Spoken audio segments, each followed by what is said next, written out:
At independence, India faced a massive logistical and philosophical challenge. Through universal adult franchise, the nation had to figure out how to capture the raw will of millions of citizens and translate it into a functional daily government. This flowchart maps the engine they built, the Indian Parliament. It is a bicameral system operating through two distinct houses. The Lok Sabha represents the people directly, while the Rajya Sabha represents the individual states, all beneath the president. For decades, the Indian Constitution recognized a broad right to life, yet a specific mechanism was missing. Millions of children spent those same decades without any legal guarantee to receive an education. To bridge this gap, lawmakers drafted the Right of Children to Free and Compulsory Education Bill, commonly known as the RTE Bill. An idea alone cannot change society. To become a binding reality, it must survive a grueling, mechanical legislative gauntlet. The RTE bill entered this gauntlet in 2008. Before a bill can advance, it must be introduced, read, and heavily debated by the representatives in both the Rajya Sabha and the Lok Sabha. Because India contains immense linguistic diversity, these debates require specialized infrastructure.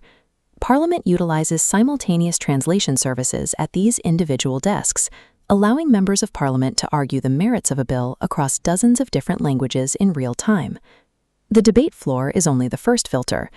Bills are also sent to standing committees. These are permanent, specialized groups of MPs tasked with tearing a draft apart, auditing its claims, and exposing its flaws.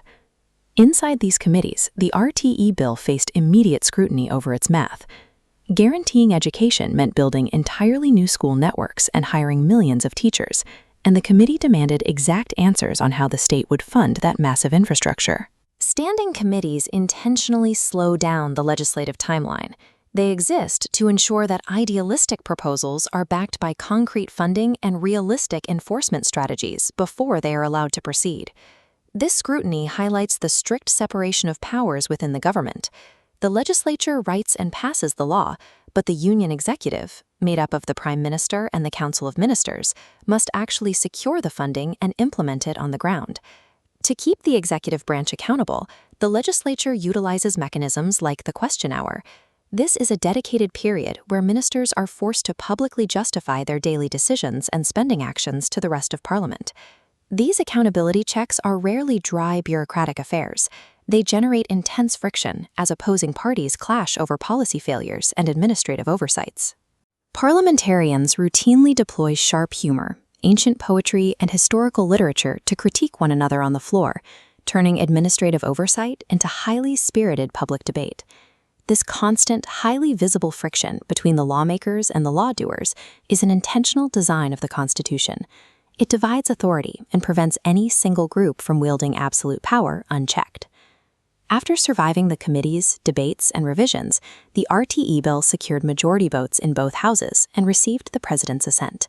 The final step is publication in the Gazette, where the bill officially transforms into an act. The legal status of education in India instantly changed. The state was now legally bound to construct new schools and map out access pathways in remote districts across the country.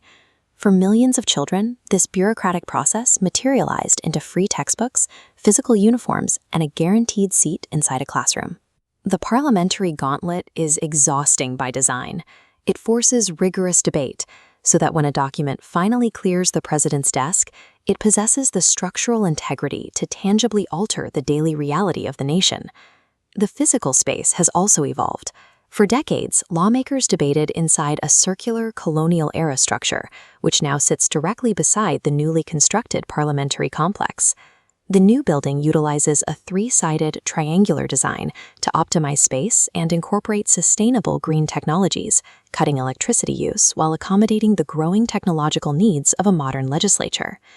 Inside the new Lok Sabha chamber rests the Singhal. It is a gold-plated silver scepter with historical roots tracing back to the Chola period.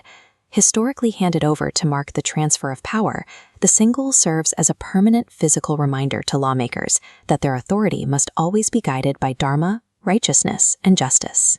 Democracy is not a static event that occurs only on election day. It is the relentless, daily process of debating, questioning, and balancing authority to ensure the state actually serves the people who legitimized it.